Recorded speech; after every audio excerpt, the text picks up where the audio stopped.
the last thing he encourages disciples, what it means to be rich towards God, is we got to check our focus. Check our focus, where he says very simply in verse 34, for where your treasure is, there will your heart be also. Jesus gives us this final thought. Where your treasure is, there will your heart be also. Your heart is going to follow your focus. What you were fixated on, what you were focused on, that's where your heart's going to go. And again, treasure doesn't just mean money, right? Treasure means our time, our talent, our energy, our creativity, and our money, right?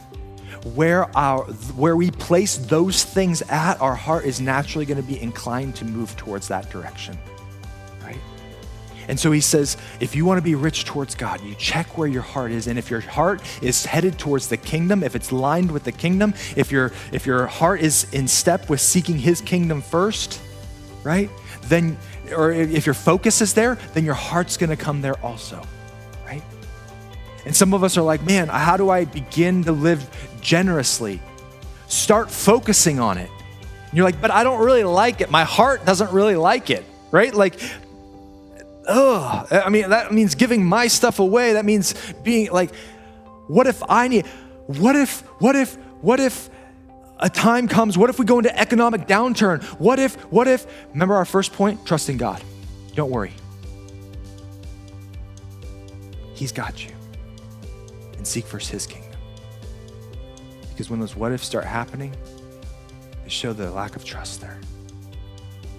So when we begin living radically generous, even if our heart's not quite there, if we focus on that in our life, watch as your heart will come behind it, because your heart will follow your focus. But where your treasure is, where your focus is, there will your heart be also.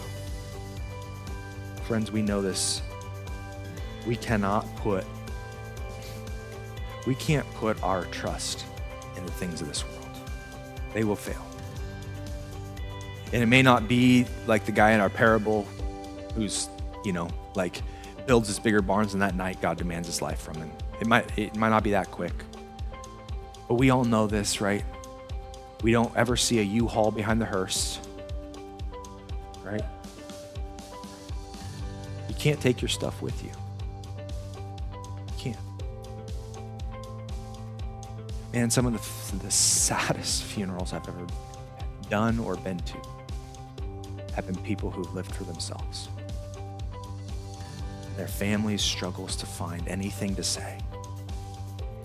Conversely, some of the most celebrative memorial services I've gone to or been part of is those who live radically generous, because you can't shut people up from talking about how amazing that person was.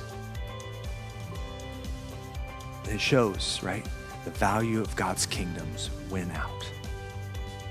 Because to chase after the things of this world, to chase after our own kingdoms, to chase after possessions, to chase after the things of this world, it seems right in the moment, because all of our society pushes us that way. But when we can step back and gain some perspective, and that's what Jesus is doing, we can step back and we get perspective on life, especially as it concludes. We see that nearly everybody agrees with Jesus at the end of their life, that life does not consist of the abundance of possessions. So be on your guard. Learn the lessons now, because that's how Jesus wants us to live in his kingdom.